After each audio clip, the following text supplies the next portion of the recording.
ሰላም ሰላም፣ ጤና ይስጥልኝ ውድና የተከበራችሁ የዓለም ቻናል ቤተሰቦች እንዴት ናችሁ? ደህና ናችሁ ያለው ማለት ነው። ዛሬ የመጣሁላችሁ በአዲስ ነገር ነው ማለት ነው። እሱም ምንድን ነው? በማርቲና በአቤል ነው የመጣሁት ማለት ነው። እንግዲህ አይታችኋል ብዬ አስባለሁ። ባለፈው ጊዜ ማን ነው አቤልና ማርታ እንድትገናኙና እንግዲህ አቤል ደግሞ የፍቅር ጥያቄ እንደጠየቃትና እሷም ሌላ ጓደኛ እንደሌላትና እንደምትወደው እንደምታፈቅረው እንግዲህ ጥያቄዋን እሺ ብላ ተቀብለው ነበረ ማለት ነው። እና ባየኋቸው በጣም ነበረ እኔ ደስ ያለኝ ማለት ነው። ምክንያቱም አቤል እንደው ታምራለች፣ ቆንጆ ናት፣ እንደው ወይ ማርትዬ ቆንጆ ልጅ አገኘህ ምናምን እያልኩት ነው የራሱ እያልኩ ነበር። እና አሁን ላይ ግን አዲስ ነገር ተፈጥሯል ማለት ነው። ምክንያቱም እሱ ምንድን ነው ባለፈው ጊዜ አቤል ሌላ ጓደኛ ነበረችው ከእሷ ጋር ሶሌና ትባላለች ማለት ነው። እሷን ግን ዛሬ ነው ያየኋት ማለት ነው። ሶሌና የምትባለዋን ልጅቷን ማለት ነው። ግን ፍቅረኛ እንዳለው ተናግሮ ነበረ። ግን በሆነ ነገር ተጣልተን ነው ከእሷ ጋር ምናምን ብሎ እንግዲህ አሳምኗት ነበረ ማርታን ማለት ነው። ማርታም እንግዲህ እሺ ብላ ፍቅሩን ተቀብለው እንግዲህ አንድ ጊዜ ለምን እሷ ጋር ትገናኛለህ፣ ለምን ትደዋወላለህም ብላ ጠይቀው ነበረ።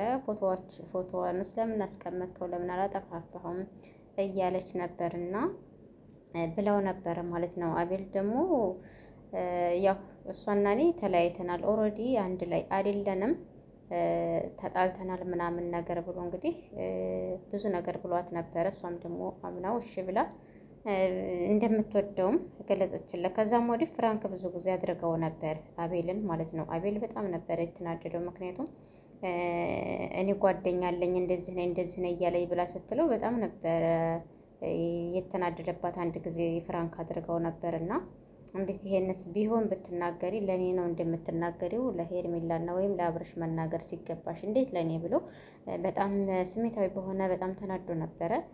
ግን ደግሞ አንድን መናገር የምፈልገው ነገር ምንድን ነው፣ ወንዶች ማለት ነው መጀመሪያ ፍቅረኛ ካለቻችሁ ከእሷ ጋር እርግጠኛ መለያየታችሁን ወይንም ደግሞ የማትለያዩ ከሆነ ደግሞ ከእሷ ጋር የምትቀጥሉ ከሆነ የሌላን ሰው ልብ ባትሰብሩ ጥሩ ነው ብዬ አስባለሁ ማለት ነው። ኦልሬዲ ሁላቸውም ቆንጆ ናቸው። ሶሎይናም ቆንጆ ናት፣ ምርጥ ናት። አየኋት ዛሬ በጣም ነው የምታምር ማለት ነው። ማርትዬም ደግሞ በጣም ቆንጆ ልጅ ናት፣ ምንም ምርጥ ልጅ ናት ማለት ነው። ነገር ግን እዚህ ላይ ምንድን ነው መጀመሪያው ፍቅረኛ ስለነበረችው አሁን ላይ ተስማምተዋል፣ ታርቀዋል ማለት ነው። እንደዛ መሆኑን ካወቃችሁ ደግሞ ሌላ ሴት ጋር ቸኩላችሁ ባትሄዱና የሌላይቱን ሴት ልብ ባትሰብሩት ብዬ እላለሁ። አሁን ላይ ማርታ በጣም ነው ያዘነችው እውነት ለመናገር ማለት ነው። በጣም ነው ልቧ የተሰበረው። ምክንያቱም በቃ እኔ እንደምወድህም እንደማከብርህም በቃ ታውቃለህ። ስጦታ ደግሞ ይዛለት መታ ነበረ ዛሬ። ስጦታውን ግን አልቀበልም ብሎ አላት ማለት ነው። እንግዲህ ጓደኛውም ደግሞ ስጦታ ተፈጣሪ በላይ ስጦታ እኔ ሰጥቶታል፣ ስጦታ ምንም አያስፈልገው፣ የሚያስፈልገው ከሆነ እኔ ሰጠዋለሁኝ እያለቻት ነበረ ሱሌና ማለት ነው። አቤልም ደግሞ እኔ ምንም አያስፈልገኝም እንግዲህ የአንቺ ስጦታን ብትሰጪኝ አንቺን የሚያስታውስ ነገር አንቺ እንትን የሚል ነገር ምንም ነገር አልፈልግም፣ ስጦታ አልፈልግም እያላት ነበረ። ስጦታ እኔ እንደምወድሽ እንደማከብርህ ነው፣ በሌላ ነገር ሳይሆን በቃ እንደ ጓደኝነት ሌላ ሰው እንደሚሰጥህ የሚወድሽ ሰው አለ አይደለ? ሌላ ሰው እንደሚሰጥህ እንደ ጓደኝነት ነው ተቀበለኝ ብለው ነበረ። እሱ ግን አልቀበልም፣ ሱሌናም ደግሞ አይቀበልም። አንተ ቆይ እንዴት እንትን ትላለህ ምናምን ስትለው እንዴት ምን ታያለሽ ብሏት ነበር አቤልም ሱሌናን ማለት ነው። ሱሌናም እንግዲህ ከኔ በላይ ፈጣሪ እኔን ሰጥቷል ብላ ነው ያለችው። ባትወስደው እንኳን አንተ የምትወደው ነገር እና በጣም የምትወደው ነገር ነው፣ ባትወስደውም ከፍተኸው እያለችው ነበረ። ምክንያቱም እኔ ለምን ከፍቼም አላየውምም አልፈልግምም ብለዋል ማለት ነው። እንግዲህ በስተመጨረሻ ላይ ተቀብሏት ነበረ። ከፍቼ ሌው ማለት ግን አልወስደውም፣ ስጦታውን አልወስደውም፣ ከፍተኸው ብለሽ ካልሽኝ ያው ከፍቼዋለሁ። ግን ደግሞ ማነው ሶሌናን እንትን ሲላት ማለት ነው ምንም አያስፈልግም፣ ቆይ አንተ መክፈት እንትን ትላለህ ምናምን ብላ እንትን አለችው ማለት ነው።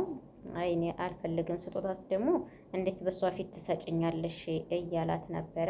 እኔ የጠራሁህ ብቻህን ነበረ፣ እሷ እንዳለች አላውቅም ነበረ በማለት እንግዲህ ትመልስለታለች ማለት ነው። ውድ ቤተሰቦች አዳዲስ ሲሆናችሁ ላይክ እና ሰብስክራይብ በማድረግ ቤተሰቡ ነው።